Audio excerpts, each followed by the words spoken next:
Hello students, आज मैं आपसे काफ़ी इम्पॉर्टेंट टॉपिक पे बात करने वाला हूँ। जैसा कि आपका 18 को एस्पेक्ट्स ऑफ मेडिवल सोसाइटी का पेपर है, हिस्ट्री 103 का। तो आज ही एचपीयू का जो पिछले जो स्टूडेंट्स थे, ओल्ड स्टूडेंट्स, उनका पेपर हुआ है। तो उसको आप एक बार, ये क्वेश्चन पेपर मैं आपसे डिस्कस करूँगा, इसको आप एक बार देख सकते हैं यूनिट वाइज। और जैसे कि हिस्ट्री एंड हिस्टोरियोग्राफी और एंशिएंट सोसाइटी का जो मैंने क्वेश्चन पेपर डिस्कस किया था, उसमें से बहुत सारे जो क्वेश्चंस थे वो रिपीट हो गए थे। तो आज ही ये पेपर हुआ है मॉर्निंग सेशन में 16 को, और आपका जो दूसरा है वो है आपका 18 को पेपर है।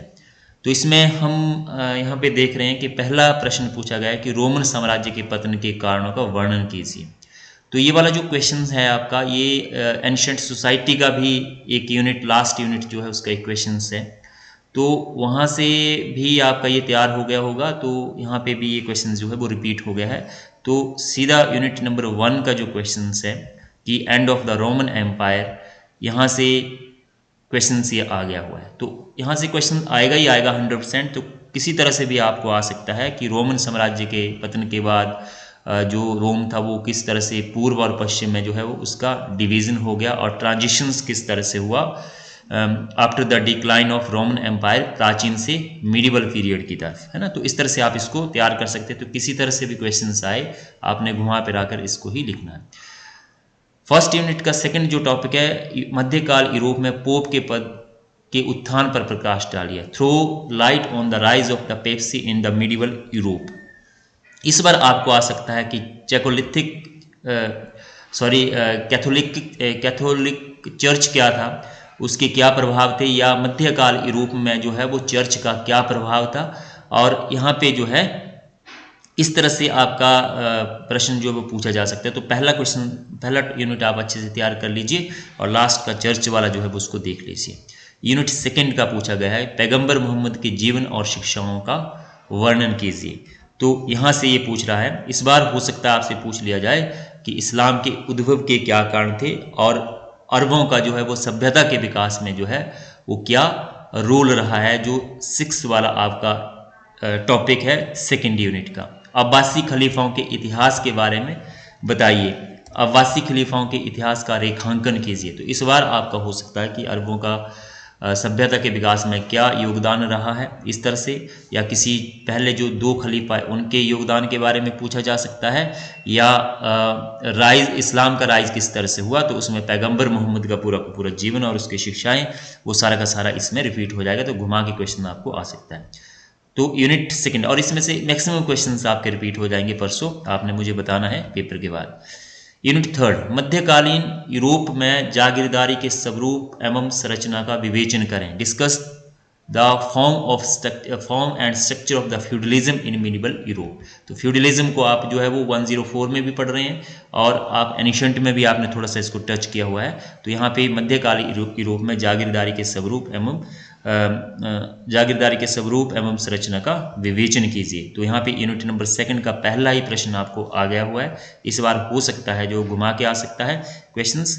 और यहाँ पे परवर्ती मध्यकाल चीन की सामाजिक संरचना पर प्रकाश डालिए, throw light on the social structure of in the late medieval China. तो ये पूछा गया है आपका, यहाँ से चाइना के बारे में पूछा गया है। ये वाला आपका state, society and religion in the late medieval China, unit number 9 पूछा गया है। सॉरी, थर्ड यूनिट का 9 टॉपिक। इस बार हो सकता है आपका 8th टॉपिक काफ़ी संभावना है कि the rise and fall of the manorial system. Manorial system जो है उसका राइज किस तरह से हुआ और फॉल किस तरह से हुआ, है ना। तो चाइना का पूछा गया, जागीरदारी सिस्टम, फ्यूडलिज्म का घुमा फिरा के आएगा कि मध्यकालीन यूरोप में जो है वो फ्यूडल ने जो है जो सामंतवादी व्यवस्था से, उसके कारण राजा की शक्ति जो है वो किस तरह से कमजोर हुई, इसके ऊपर प्रकाश डालिए। तो इस तरह से घुमा के क्वेश्चन आपको आ सकता है। तो फ्यूडलिज्म अगर आपने पढ़ा हुआ है उसको आप अच्छे से कर लीजिए, बाकी टॉपिक अगर आप छोड़ भी देंगे तो आपका जो काम है वो चल जाएगा।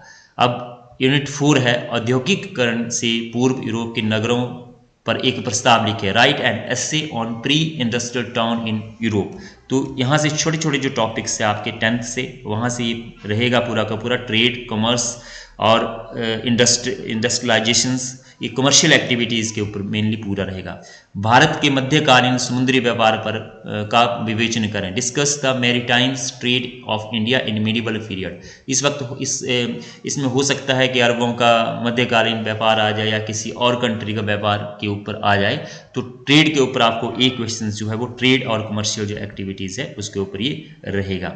अब जो लास्ट वाला क्वेश्चन है, क्वेश्चन नंबर 9, काफ़ी इंपॉर्टेंट है। इसमें मेनली आपके जो सारे के सारे क्वेश्चंस मतलब पूरे के पूरे नंबर आते हैं। तो यहाँ से पूछा है सार लेमेन क्या था, पोप की जागीरें क्या थी, क्रूसेड्स धर्म युद्ध क्या थे, अरब के खगोलविदों के बारे में बताइए, या हो सकता है कि रोमन एम्पायर में जो उस वक्त डेवलपमेंट हुई उसके बारे में पूछ सकते हैं। उम्मेद खलीफा के बारे में पूछा गया, हो सकता है इस बार किसी और खलीफा के बारे में पूछ सकते हैं।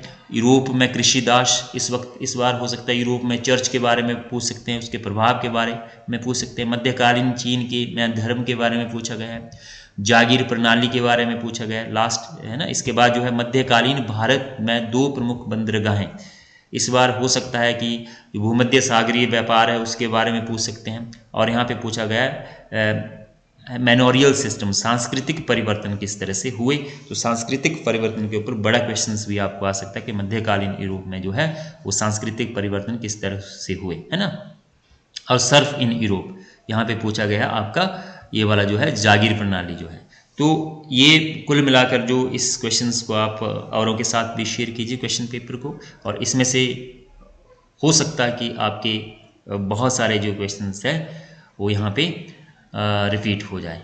तो आई होप इससे आपको हेल्प मिली होगी। थैंक यू वेरी मच, धन्यवाद। आपकी कोई क्वेरी हो तो मुझे बता सकते हैं, और आप जिस दिन पेपर हो 18 को आप मुझे बता सकते हैं कि कितने क्वेश्चन इसमें से रिपीट हुए। Thank you so much.